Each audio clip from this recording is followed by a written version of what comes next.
All right, I think we're going to go ahead and get started. Greg, are you there? Yes, indeed. Awesome. All right, guys. Well, thank you everyone for coming today. I know you didn't just come for the cookies because that was a surprise, but thank you very much for coming to this great training that Greg's offered to do for us. Greg founded and is the CEO of MarketSmart, and we've been really privileged and happy to work with them. And actually, a lot of our colleagues in NACDO use them as well. I was just on a phone call with our Plan Giving committee at NACDO, and I know that they just started working with yet another group at Penn. So they're excited to start work with them. So we've been doing surveys with them for almost a year, one survey, and then I'm also doing some more marketing as well.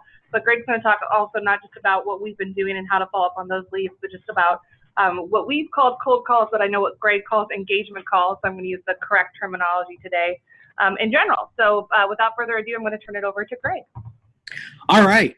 Thank you, everybody. Thanks so much for having me talk to you.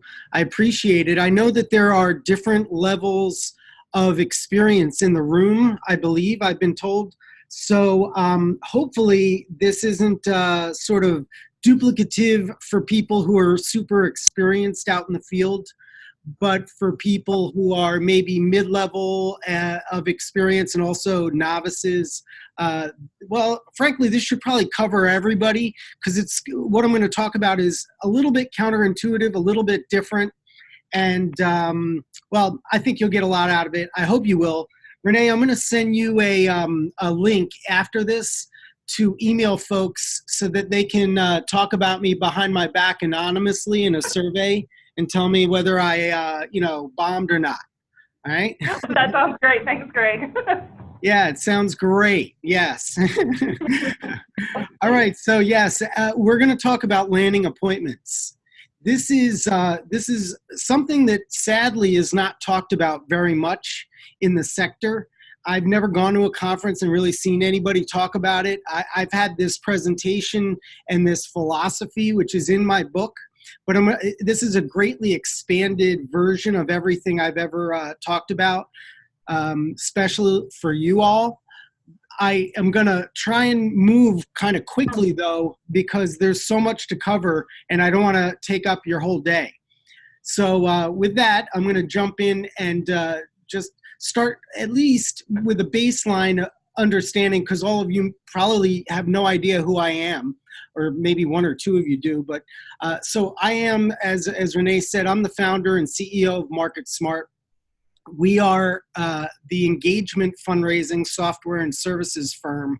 Engagement fundraising is a term I came up with when I first got into the sector, which was kind of by accident. But now we have hundreds of customers on our main platform, and thankfully you are one of them. Thank you. And we also have thousands, I think it's up to 4,000 now using our fundraising report card, which is a digital analytics and visualization app for showing metrics to boards of directors. So where we focus, though, and primarily for you, is in the qualification and cultivation zone. This has been sadly overlooked, I found, in the sector, is that there's a lot of money, a lot of effort, a lot of thought that goes into the identification stage, this prospect identification and predictive modeling and all this kind of stuff, trying to figure out who's wealthy and who might give. But what we've found is that qualification and cultivation systems that leverage technology are actually a much less expensive and much higher quality way to determine who's got not only capacity but inclination. So if you're using our dashboard and you're part of that group, then thank you. It's only going to be improving a lot more in the next couple of months. Well, actually, it'll always be improving because we're just dumping tons of money into research and technology to make it better for you. But the primary thing is that we want to help you be the best fundraiser you can be by closing this qualification gap and prioritizing who's ready for your outreach so that you're not doing cold calls and rather you're involving yourself with what I like to call engagement calling, which is what we'll get into. So real quick about my story. I mean, it's in the book, it's on our website. This was a marketing agency that helped private companies, private businesses. I worked with the CEOs usually, and my company was charged with generating highly qualified leads for highly considered sales. These are not, $100 sales. These are $10,000, $50,000, $100,000 sales. So these salespeople wanted really highly qualified leads, and that's what we did for them. At the time, I was giving money to my favorite charity and some others. And what I found is that the more I gave, the more pissed off I got. The more I got hounded or asked to give or cold called or my name got sold to other similar charities and all kinds of things. And so to hopscotch forward real quick, though, I sought to help my favorite charity do what they seemingly wanted to do, which is to generate highly qualified leads for big gifts. And when I figured that out, which happened in one try, we got referred to another charity and then another and another. And then we started developing software to accentuate this. And I wrote a book. So the whole system, the whole story, the whole methodology is in the book. Now, what we're going to talk about today is primarily about calls, making calls and landing appointments. And there's really only a small part. That's a small part of the process. But just to tell you a little bit, so hopefully you feel I've got some credibility, is that I've been in sales essentially since I was, I'd like to say, I think I was 12. So I figured that in that time span, I made at least, and I did a little back of the envelope calculation, I figure I made at least 30,000 cold calls in years.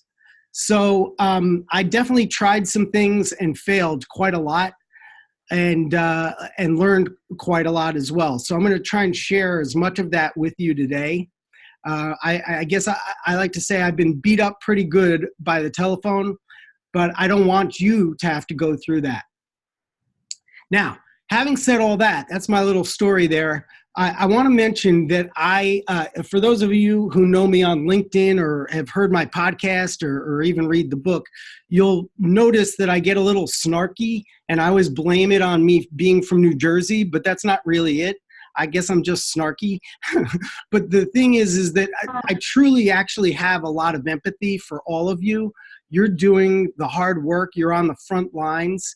So I just want to go through a little bit of empathy here, and hopefully you'll all nod your heads. That most of you probably don't have a lot of time on your hands. You're busy. You probably are understaffed. The budgets for marketing are usually pale in comparison to the budgets spent on events and annual fund, direct marketing, postage, all that stuff. And we're talking about big gifts is what you're looking for. So I feel that's unfair. If you're going to travel, you're gonna spend some money and it's time consuming, and you really want to be qualifying people, but qualifying them has been very difficult. Of course, we're helping you fix that problem. And getting the appointment is so underrated in terms of how hard it is and how important it is. Now, this guy, Jerry Panis, if any of you had heard of him, unfortunately, he passed away a few months ago, but he says he had 27 books, I think, total. But in this one, he said it's harder to get an appointment than to secure a gift. And getting an appointment is 85% of the way of getting the gift. And I agree with him. It's getting the appointment is so, so important. But not enough people have really been trained on how to make these kinds of calls. Now, interestingly, we had a webinar fairly recently where we asked fundraisers directly, what are your challenges?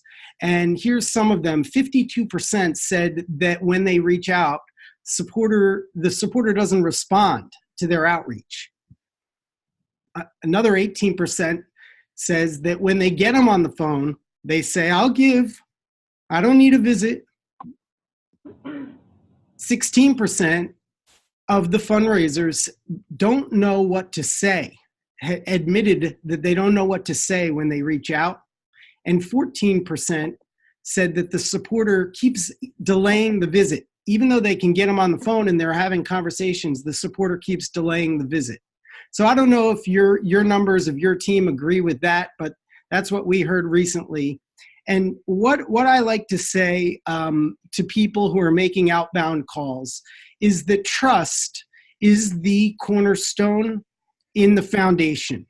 Okay, trust is really everything for being able to get to that next level, from being an anonymous sort of a brand is what you are, if you will, and then for them to trust you. So remember, you're not your brand, you're an individual, you're a person. We've been taught not to talk to strangers, and the supporter is not going to trust you. It's just the way it works.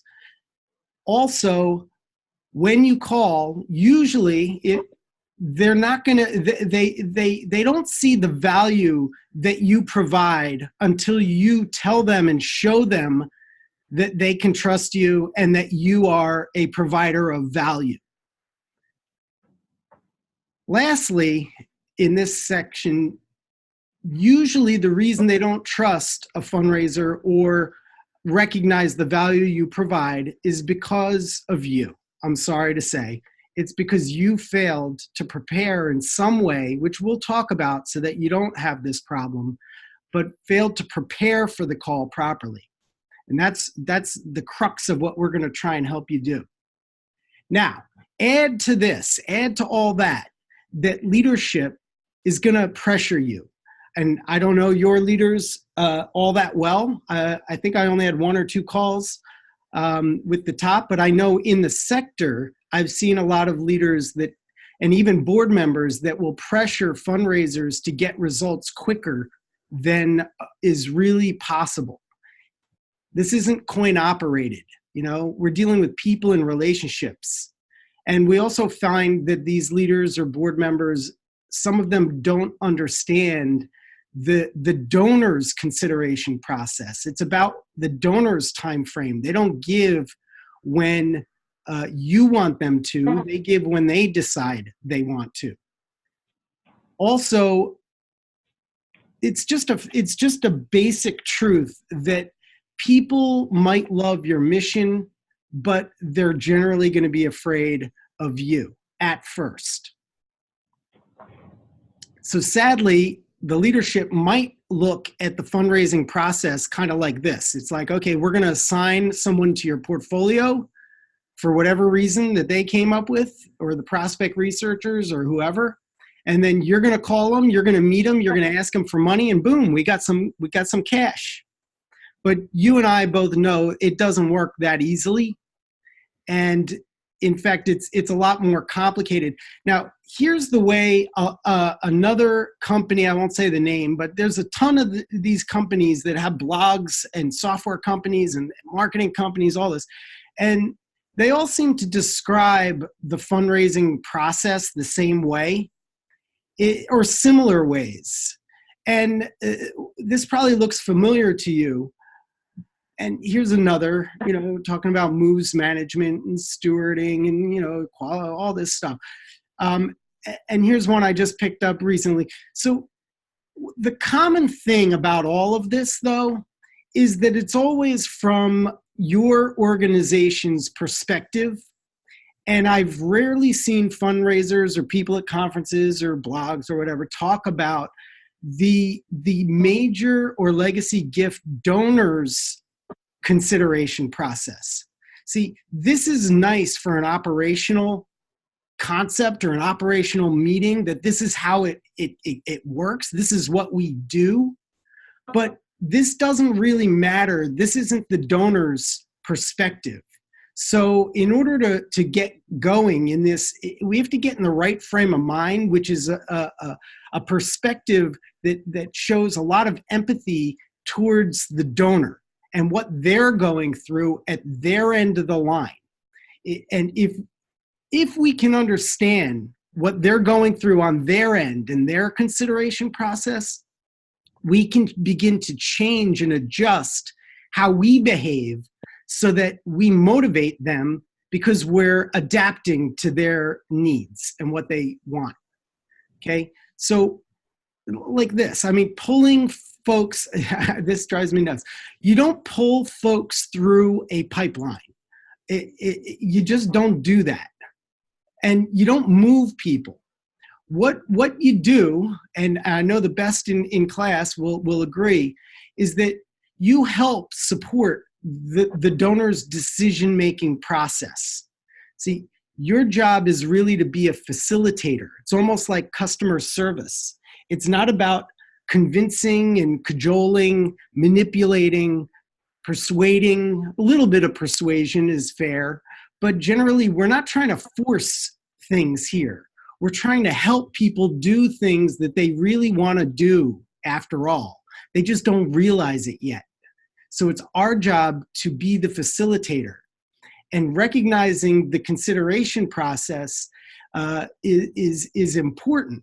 Now, I'm going to tell you that from the time that we were helping CEOs generate leads for these highly considered sales, I learned that generating leads and qualifying, prioritizing them for major gifts and doing the calls is really the same darn thing.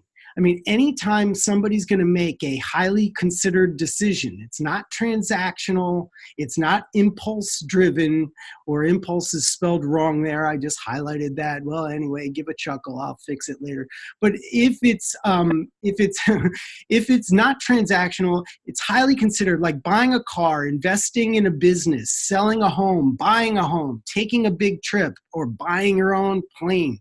You know, there's a process that goes along with that, and we need to understand that process just as much, probably more, than we understand our process of identification, cultivation, solicitation, and all that.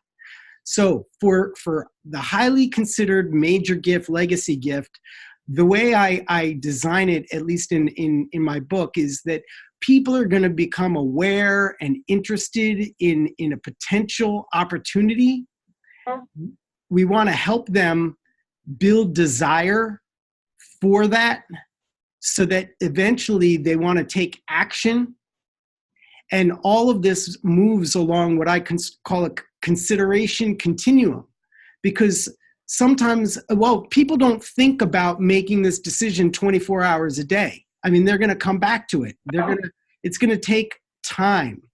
And usually when you're at the awareness, interest, and even the desire stage, the donor is going to be thinking mostly about why, and only in the action stage will they really think heavily about how they take action.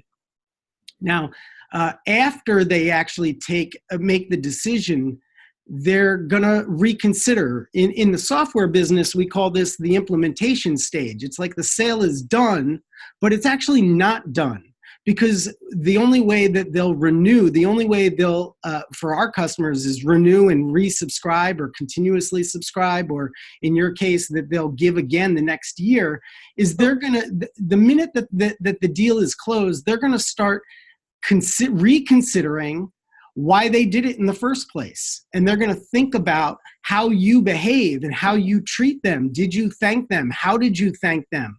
Did you invite them to something? And so on. And then, of course, after going round and round with this, in this consideration continuum, and considering why, and then how, and then why again in the background, you know, eventually we hope that they actually make this decision with a legacy gift, not just a major gift, but hopefully both. Now, with the legacy gift, it's interesting because people can change their minds and you won't really know.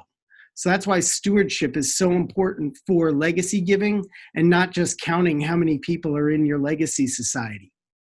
So this is my way of describing it in the book, and in life, frankly.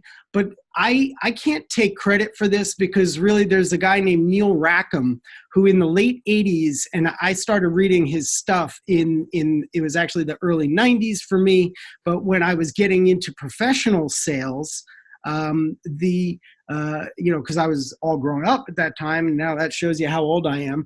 But Neil Rackham studied 35,000 sales calls, visits, all that stuff. And he broke it down very simply into really these basic stages, which are similar to mine. It's really the recognition of needs stage, the evaluation of options, resolution of concerns, and then the decision gets made. So think about if you need to buy a car. You think you need to buy a car, your car is starting to make funny noises. So you start evaluating options. You ask friends, what car did they buy? Do they like it? This, that, the other thing. You go online, maybe you customize some things, you play with some widgets, you use some calculators, this, that, the other thing. Then you get to the resolution of concerns. You go actually meet with a salesperson and fill out the paperwork and all this stuff, and you make sure that they're gonna do what they said they were gonna do. Then boom, you finally make the decision. Then is the implementation. That's when you start thinking, okay, did they deliver the car when they said they were? Is it what the salesperson promised? And so on. And then you go back around, because as time passes, your experiences will change. Maybe you need a new car again a few years later, and you go back to your recognition of needs. So this is proven. It hasn't changed. I don't think that the fact that it's 30 something, 40 whatever years later, that anything has changed. This is what your supporters are going through. And we're going to focus mostly in this area, because at the point at which you're reaching out to people, you're really going to be reaching out to them when they are beginning to hopefully recognize that they have a desire, a need to give, to support the cause, so that they can win, so that they can find meaning in their life, so they can commemorate someone, so they can live on in the minds of others after their lifetime, so they can feel good about themselves, and all the other reasons, maybe gain notoriety with naming rights and so on. First, we need to help them recognize that they have a need. Then we can facilitate their evaluation of options. But this is the space where we're going to be making calls. Okay, deep breath. So this is I'm laying the groundwork, making sure that everybody's putting on their cap for empathy for the donor and looking at this from the donor's perspective and not our organizational perspective. So having laid that out, I'm going to jump into some tactics now. And there's really 10 big points here, and I'm going to rock through them, okay? So the first thing, especially for the novices, is that you've got to very much adjust your mindset, okay? You are not a beggar, a manipulator, an arm twister. You are instead, you're a great person. You're a loving, caring, helpful, generous, joyful value creator and facilitator. Your role is to deliver value and help people. So if you don't have that mindset already, whenever you're about to pick up the phone, you've got to, and I know it's like, what's a Saturday Night Live skit with Smalley or whatever his name was, and you got to look yourself in the mirror and remind yourself that you're calling to be a value creator, to be helpful, to be a facilitator, to make people feel good. That's why you're calling. You're not calling to get an appointment, and you're not calling to raise money. That is what's going to happen if you do everything right and well and you treat people properly. But your job, you cannot and don't let your bosses or the leadership or anybody tell you that your job is to raise money, because at this stage of the consideration process, it's not. You won't get anywhere with that mindset. You've got to think of yourself as the value creator and facilitator that's going to help support your donor's decision-making process. Your job at this stage is solely to build trust, provide value, develop relationships, which only can happen if you build trust and provide value. And as you get to talking, you'll be able to uncover needs and then finally match needs to programs. If you go into it with this mindset, you will land more appointments and eventually close more gifts. I promise you. So that's the first takeaway. Number two is that you've got to recognize that the valley of distrust exists. So this is a phrase I made up. I made up a lot of phrases for this sector, so stay with me on it. I think there's a glossary at the back of my book. So the valley of distrust kind of looks like this, right? So you've never spoken to someone. In most cases, you get their name, you're told that they're wealthy and that they care and they've been giving a long time or whatever it is. Or you get some kind of predictive analytical model tells you that these people are likely to make a gift. And you may even get which I find unbelievably ridiculous, but you may even get a target ask amount, which is nuts, because I've gone through every single one of those wealth screening companies and I looked at their target ask amounts for how much I should be asked, and it's just like a joke. I mean, just a joke. Anyway, you may get that, but what you don't get is this little picture that shows you that this valley of distrust exists. And you know what? If you've ever gotten a call at home from anybody that you didn't know, you probably are right there on the other side at the end of the pointer, the arrow, where you don't trust who's ever calling you, right? So you've got to recognize that there you are on the left side and there they are on the right side. Have empathy for that. Recognize it. Recognize that when you start talking, what they're thinking is that you don't really care about me. You just want my money. I don't need you. I'm too busy. I'm not interested, and I don't see value in what you offer. And then some of them may be thinking, well, not right now, but maybe later, which is what we really want, or at least for them to lean in and say, yeah, I want to talk to you. So you have like between 2 to 20 seconds tops to get over the valley of distrust, especially on a first call. It's very hard. It's very hard. So in order to get over the valley of distrust, what you've got to do is buy into what I call the engagement calling process. And the engagement calling process is a mandatory where you decide that you're going to make at least have at least 2 conversations with someone before you ask for a meeting. Now, in some of those conversations, it may present itself right there for the taking, or they ask you for a meeting. But you've got to actually be patient. If any of you have ever gone fishing and you feel a fish nibbling on the line and then you jerk the rod to try and get the fish and, hooked, you know that that's the worst way to do it. That's how you always lose the fish. But if you're patient and if you wait, you always get the better catch. So if you're fishing where the big fish are, which is generally what you're going to be doing, because most of these leads that you'll want to call are going to be qualified, especially using our dashboard, then you're going to want to be patient. This is very counterintuitive for most of everybody. Most of everybody does not want you. You were told to call them and set an appointment, so you want to call them and set an appointment. Well, I'm here to tell you, you don't have to do that. You should, in fact, plan to have at least 2 meaningful conversations before asking for the meeting.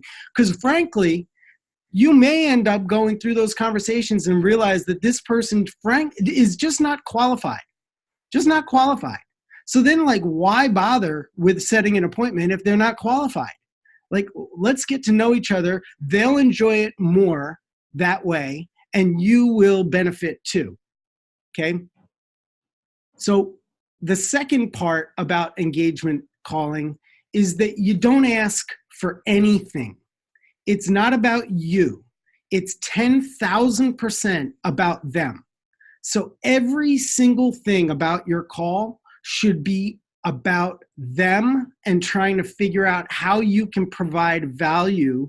And remember that value is in the eye of the beholder. So everybody sees value differently. And it's your job to try to provide value in a way that is meaningful for that particular singular individual. Very challenging.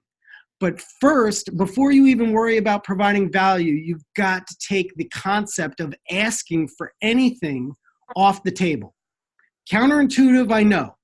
Not what they teach you at the conferences. They probably talk about soliciting a lot. They talk about asking for appointments or who knows what they, honestly, I don't go to these conferences anymore. They drive me nuts. But it's mandatory that you think in this way. Take the pressure off yourself and off of your supporter. Now, in certain cases, you can't, don't take this as like the Bible here. I mean, there are cases where you're going to want to ask for an appointment right off the bat. I understand that, but it's not most cases. Most supporters are not hot to trot and ready to meet right away. Plus, you really need to qualify them before you go meet them. You really do. It'll save you time and save you money. Okay, so now we talked about just a minute ago about providing value. And this tends to be a little bit confusing for people. They think, what does that really mean? How do I provide value? What can I give to people? You know, usually instead they'll say, well, I just want to thank you, you know, is what I've heard people. I mean, I only got a couple calls like that, but they say, well, I want to thank, and that's nice. It's nice, but I don't need to be thanked. That's not a burning desire, is that I was waiting by the phone, waiting to be thanked. It's nice, and it is the right thing to do, and it's nice for you to do it, and it's a good part of a call to say thank you, but it doesn't provide that much value, frankly. So recognizing that people are at this stage of the consideration process, and many don't necessarily recognize that they have a need to give more or to make a legacy gift or even to consider it, then we have to come up with some other ways to provide value. So the way that we recommend you do this is of course, this is a little biased, but it's to do your research using our system so you can gain empathy and understand your supporter based on the ways that they answered the survey questions. You know, they're going to tell you a lot about themselves and how they see value in our dashboard. Then you can think for a minute or two, think about them and try and align some kind of value with how they appreciate it. In other words, if they say that they're interested in scientific research, then maybe they would benefit and value your offer for you to send them some kind of research report or invite them to some kind of event where researchers will be talking about something. Or maybe they see something about naming rights or you know, any number of things that they say that they're interested in and where they are in the consideration process. And then you can sit down and think about it and think about what can I give to them that will align. Now, in our dashboard, of course, you've got our verbatims, which is the survey data, and then you have digital body language, which combines to create a score impact for prioritization purposes. When I say do the research, of course, you might want to look at transactional history as well so that you can you know, show appreciation for the longevity of their commitment. But more so, like this one I first pulled up here, it's someone said that there was a sister or this, and this is from a college, but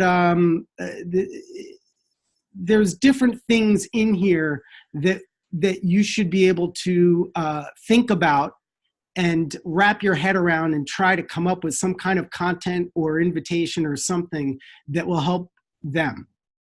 Okay.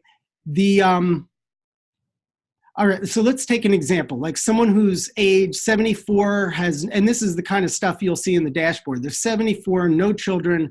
They said your organization's the top choice for their giving. The mission is of utmost importance. They're likely to give assets and they might consider a legacy gift. Well, that's pretty good stuff. And we've started to create some kind of some content for you about giving assets and about making a legacy gift. Now, it's interesting because this person seems to be almost close to hitting the how stage of the consideration process. So you might consider offering content about how they can give. But I prefer usually at the early stages of a relationship to try and focus more on the why. So perhaps since they've been giving for so long and this is their top choice and they care so much about the mission, maybe they'd want to see more about research or about how the money is used and maybe even a video of somebody who benefited from their donations, seemingly. Then you can increase the likelihood of having a meaningful conversation by 700% if you reach out to those people soon.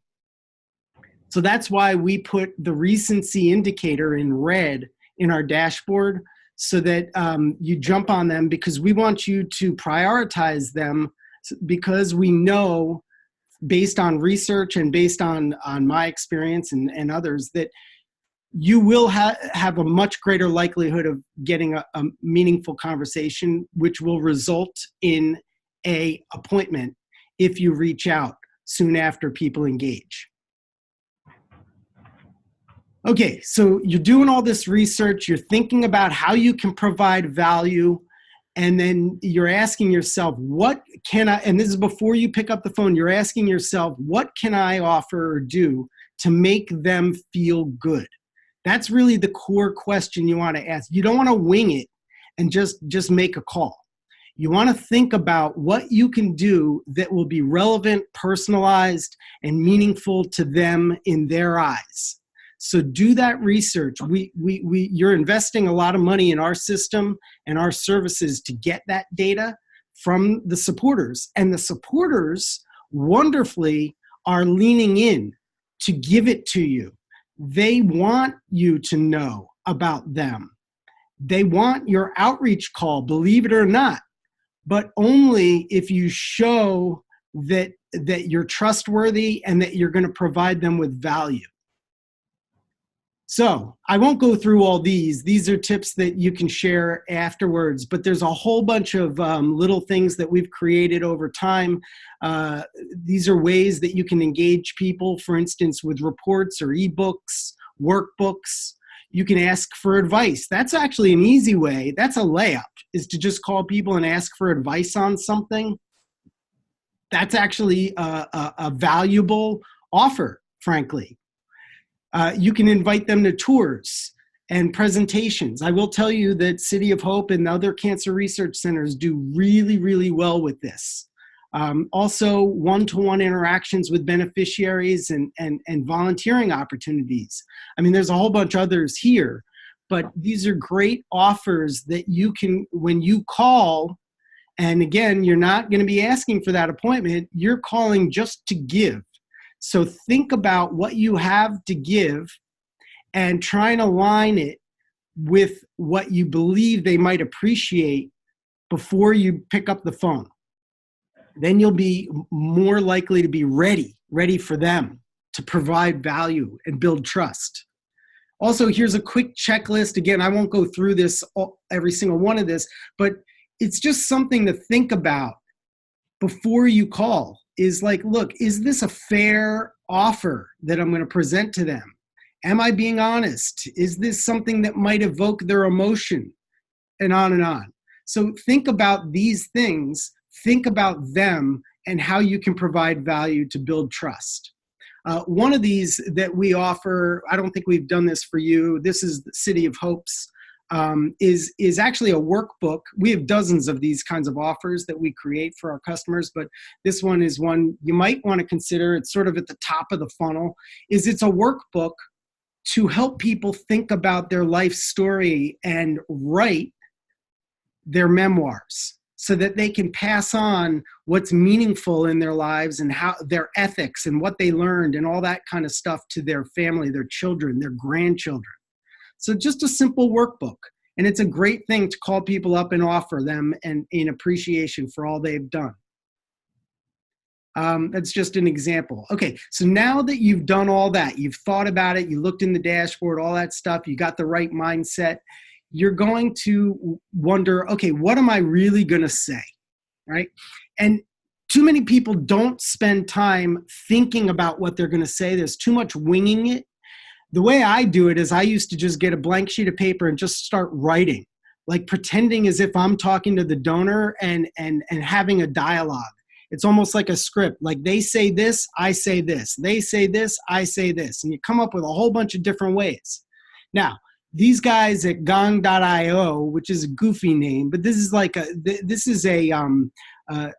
tech company that analyzes, and I don't think you guys will buy this. I'm not buying this, but I like their website because what their software does is that they analyze conversations that salespeople, I don't think they've ever done it for fundraisers, but they analyze conversations that people have and look at the outcomes to figure out what are the best things to say and not say to people on sales calls. So here's some things that they found that are interesting to me, because I was taught when I was young that the best thing to say to someone when you knock on their door or you call and interrupt them, but the number one thing that I was taught to say was to always ask, did I catch you at a bad time?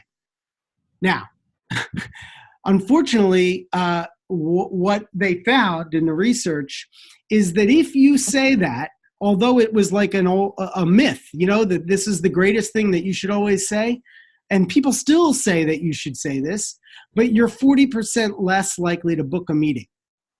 And this is from 90,000 conversations. I think they got a handle on it. Now, another one that I was told never to say, and I used to tell my salespeople not to say it because I thought it was disingenuous, was, how are you? And I'd be like, well, why would you ask that? You don't really care. Well, apparently it actually works. So I changed my ways. It's nice. I guess people just like to be asked how they are. You know, you may, if you get someone who's a VP of sales or something, or, you know, they may say that they don't like it because they believe it's a dumb thing, like I used to, but it works. Another thing that's very powerful is to be clear about why you're calling. So if you explain that in the very beginning, you're more likely to book a meeting. And here's the interesting one. If you say, how have you been, you're exponentially more likely to book a meeting. Now, what does this imply, interestingly, is that it's on the second or third or fifth call that people say, how have you been, right? It would be weird to say it on the first call. So you say it on the second or third call, and what happens? You're more likely to book the meeting. I think part of that has to do with the fact that they already know and trust the person. So anyway, so those are some opening lines for the beginning of the conversation, of the dialogue. If all else fails, you know, flatter them, show appreciation, show them that you know them. It's okay to say that you got the survey on X date or 20 minutes ago or whenever it was, and point out relevant points that they told you, meaning the organization, about themselves. You know, connect with them, show them you read it because you care. It's not being creepy. They filled it out. It wasn't an anonymous survey. It had their name at the very end. They had to hit submit with their name. 7% for you guys changed their actual address or email address for you. They did that at the end of the survey. They want you to know them. So then also add a little emotion. It's okay to be a little bit of an actor. Add some emotion, be enthusiastic, lower your voice. If they said that they gave in the past to commemorate their mother, show that emotion, be a real human being. Now, the next thing is that you got to listen. Everybody talks about this, but I don't know. I get a lot of calls from salespeople and they just talk and talk and talk. And I call that show up and throw up fundraising. So you don't want to talk too much. Now, my staff actually put me to the test because I was making engagement calls for one of my favorite charities that I actually give service and software to, and they weren't making the calls well. So I got ticked off and I said, well, I'm going to make the calls. I'm going to show you guys how it's done. And I made a bunch of calls. I don't know how many dozen calls I made. I had conversations, and this is just one of them, but my staff was like, let's see if Greg really practices what he preaches. And then they analyzed my calls, and this is basically what happened. Is in general, I was at about 25% of the time listening, talking, and 75% of the time was spent listening. And you should be doing that too. People feel good when they can talk about themselves and their passions and their interests. So you want to let them talk. They will like you if you let them talk. They're probably, frankly, a lot of them are unfortunately probably lonely. Let them talk. I know I've done this plenty of times. I've made these calls. I know that sometimes you can get on the phone and it's like an hour and 10 minutes later and you're like, what did we talk about? Oh my God. And, the little old lady out in Nebraska or something telling you everything. Well, if she's qualified, hey, go for it. If you find out that she's disqualified, I hate to sound crass, but you can't afford to spend that amount of time over and over again with that person. But if they're qualified, spend the time. Listen. All right. We're coming around the corner here. We've got a lot more to do. I'm trying to power through. I'm sorry I'm going a little slower than I thought I would. But we've laid down a lot of the groundwork here. You've adjusted your mindset. Recognize this valley of distrust exists. You bought into, hopefully, my engagement calling process, not pushing things too fast. You're considering how to provide value in ways that are relevant, personalized, will make them feel good, and you've practiced your dialogue. Now you're ready. You're ready, all right? So now, when you call, in addition to all that other stuff that we just talked about, you're going to want to recognize that pushiness backfires. Now, I learned this the hard way because I was taught early on in sales that you should be pushy, and that the pushy ones are the ones that get the deal. Well, in transactional sales, like if you walk into, a cookie shop, and they say, no, you really should have this cookie or that cookie, or buy the, in transactional low dollar sales, funny enough, pushiness actually works. Okay. But in the highly considered sale, pushiness backfires, point blank. So you want to instead give your supporter the power. So you can say things like, well, you can end this call at any time, or it's completely up to you. There's no pressure at all. Or, I don't want you to feel pressured. Or if you're getting to the appointment stage and you're not sure that they're really going to let it set, you could say something like, why don't we just pencil this in? I've used the pencil this in like a million times and nobody ever backs out. It sounds easier. It just makes it sound better for them. It gives them the power to decide later to back out, and they will appreciate it. And the more power you give them, the more they'll like you and trust you. All right. So another thing with giving them power is to ask a lot of questions. And we talked about this just a minute ago. That's the talking versus listening. But most of your talking is going to be asking questions. Then you listen to their answers. It really just shows that you care when you ask questions. And people want to talk to people that care about them. Now, when you get to that point where you realize that the opportunity is there and you should set the appointment, they're qualified, they have interest, they've begun to show that they trust you, and they've gained some value. You've given to them. So now there's a good chance that the law of reciprocity has taken effect. The law of reciprocity, by the way, is unbelievably powerful. When you give enough to people, they feel a humane urge to give back to you. So that's when it's ripe. That's when you can ask for the appointment. The trick here is to be exceptionally clear about what you want, what you recommend, what you want to happen, which is to set an appointment. And then you need to be quiet. Don't interrupt the thought process that they're undergoing. And sometimes it could take a while. You need to just shut up and listen. And what I recommend is actually counting to 10. You'll never get there. They'll finally talk, but talk to yourself, count. Just count in your own mind, especially if there's a long silence. Don't interrupt them. Okay, so when you ask for the appointment, try to do it in a way that makes them feel good and presents value that they'll gain as a result of meeting with you. Have you noticed that the common denominator is offering and presenting value in the way they see it? So asking for the meeting, okay, so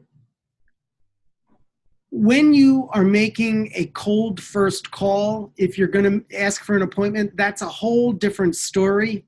And I don't recommend it that much. And frankly, if you do that, then you should just be unbelievably direct. Just go right into asking for the appointment. But if you're going to do it the engagement calling way, then here are some examples that I'm going to get into. And I'm just going to read them to you. I hope this isn't too mind-boggling, but there's a million ways you could do this. You say, I'll insert a name, Julie. Julie, your story is so fascinating. It would be great to learn more about you and your interests so I can work on your behalf to help you get more out of your relationship with our shared mission. Why don't we get together next week, perhaps on Tuesday? What do you say? Now, one thing you'll notice is that you want to examine what you're saying to people by looking at how many times do you say you or we versus how many times you say I. Generally, if you outweigh your I's versus the you's, you probably have a problem. Like I've had people call me up and say, I just want to update you. I have this, I have that, I. It's very narcissistic, and the word you is a very powerful word. So look at what you write down when you're practicing your dialogue and think about what you're doing for them and how you're framing this ask for an appointment. So I'm not going to read all of these to you because we're kind of short on time, and they'll be in the deck that I'll send you. But I will get to some of them. Like here's one. During our last conversation, you mentioned X, Y, and Z. It would be great to learn more about your thoughts on that. How about we get together on Wednesday or Thursday, okay? See, this is showing relevance and showing that you are thinking about them. You remember that last conversation. They're important. And you want to gain more insight into that. You want to hear more, get their advice, understand their needs, their desires, their thoughts, their concerns. That's what they want. So give it to them. Okay? So I'm going to skip through these. And of course, you can look at them later. Again, make them feel good. Present the ask in a way that shows that they'll gain value from meeting with you. Ask, and then wait. Let them answer. My pet peeve is don't ask, I want to update you on what we're doing here. Most people can get an update on their own, and they know what you're up to if you say you want to update, unless you already have a relationship with them and you've got something going on and this, that, the other. I mean, don't take this too literally, but as a beginning of a relationship, to say, I have, for some reason, the colleges and universities always use this, and I live near my alma mater, the University of Maryland, but whenever they call, they always say they want to update me. I'm like, I'm probably on the campus more than you, I go to all the games and everything.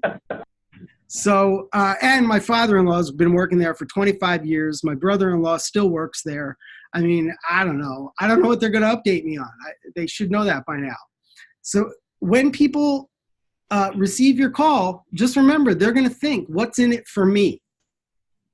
And some of them, if they haven't been engaged properly, they're going to think to themselves, I know you just want money, especially with this. Okay. Some other tips here, and believe it or not, we are getting near the end. You're going to want to consider the alternate close. It's one of the oldest tricks in the book, but it still works, and I don't think anyone ever gets upset by it. It's just giving them two options. Are mornings better for you, or do you prefer the afternoons? Is Tuesday good, or how about Thursday? Things like that. How about this week? Maybe next week. Which one's better? Things like that. That's called the alternate close. It's the oldest way to set the appointment. People don't like to think that much about it. They just give them some choices. Okay, leaving voicemail. There's always debate about whether or not you should leave voicemail. I'm going to tell you that I believe that you should leave voicemail, and I like to call them radio ad messages. Now, this is coming from a guy who wrote radio ads for companies. Right. So in my old copywriting, I guess I wasn't really the copywriter. I just owned the agency, and I all hands on deck. But I wrote these messages. And the thing about radio is the power of repetition. It takes like at least 7 times people hearing a radio message before it starts to sink in. So what I recommend in your messages is to always offer to provide some kind of value. Don't leave the message saying, I'm calling to update you. Find out that connection and offer it to them. If you can't get them on the phone, flatter them, write this out. See how much you can get in the 20, 30 seconds, maybe less in a message. Flatter them. Show them that you know them. Be relevant. Personalize it. Put your heart into it and show enthusiasm. You've got to do all that if you're going to leave messages. If you're just going to say that I want this or I want that, don't leave a message. Okay, some of you may be finding success with LinkedIn. Some may not. I'm not going to go into this in deep either. I've created a cheat sheet on this that's in here. It's also online. But there are things that you can do to engage with people on LinkedIn. And it's very similar to what you do with voicemail and with your outreach calls, your engagement calls. It's just always provide value, ask for advice, ask questions, things like that. But LinkedIn's getting more and more valuable, especially as younger professionals are becoming more and more wealthy. And you have that power of the in-mail, which is exponentially more, people react to that or accept them a lot more than cold emails. I don't know what it is about LinkedIn. People still feel it. It's a nice direct connection, and they respond to it. Okay, number 9 is that you're going to fail a lot if you're making calls, okay? As a guy who made 30,000 calls at least, and who is sure that he doesn't have 30,000 customers that he's sold, I can tell you I've failed probably, tens of thousands of times. So the only way to really put this in the right frame of mind is to count every failure, so-called failure, as a success, okay? By not getting them on the phone, in a way, they may be disqualifying themselves. especially if you're building trust and offering value and they still don't react. That's fine. It's one less person that you have to deal with. But also recognize that some of these people may feel that their no actually just means not now. So they may, for instance, fill out a survey a year or two later, or engage with our system a year or two later, and then they're moving themselves into the consideration process whereby you will have success if you reach out in a personalized, value-oriented way. So count your count your failures as successes, because otherwise you're going to be really depressed. Okay, and the last point here is that you're going to want to leverage your referrals. The funny thing is, this should have been maybe the first point rather than because referrals, especially from board members and high capacity customers, donors, supporters, people who care about your mission, are often going to know people who are in their lifestyle demographic category who may have similar interests. So those referrals are actually your best shot at getting a really, really meaningful appointment. Leverage those referrals. Think about ways to get those referrals. Practice how you ask for referrals, and so on. Don't forget the referrals. All right, so the final review here is all these points. Adjusting your mindset at the very beginning. You're not a bad person. You're a helper. You're a facilitator. Recognizing the valley of distrust. Take on the engagement calling methodology. Provide value that's in line with their wants, needs, desires, interests. Practice your dialogue before you make the call. Give them some power. Ask and then shut up.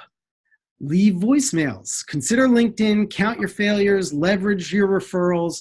If you do this stuff, I promise qualified appointments will almost set themselves. So with that, and I'm sorry, I'm 8 minutes over the top of the hour. I want to thank you for all your time and interest. If anybody ever wants to reach out to me, I am very accessible on LinkedIn. Just find me and connect with me and chit chat with me. I stay up late chit chatting with people. Or you can email me. And of course, you can always check out, there's tons of free content and scientific research and webinars on our website. Or you can get my book. Feel free to get it at the Engagement Fundraising Book website. If you want to buy it, I'll send them to you for free. All the money, literally all the money from that goes to cancer and diabetes research. So I'm not looking to make a nickel on it, but I will send you free books if you want.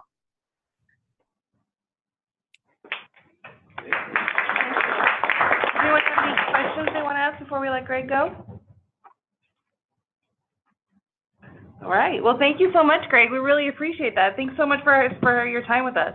My pleasure. I'll be sending you a link. Please, everybody, good, bad, happy, sad, positive, negative, please fill it out. Let me know what you think. Thanks, Greg. Thank you. Bye-bye. Bye.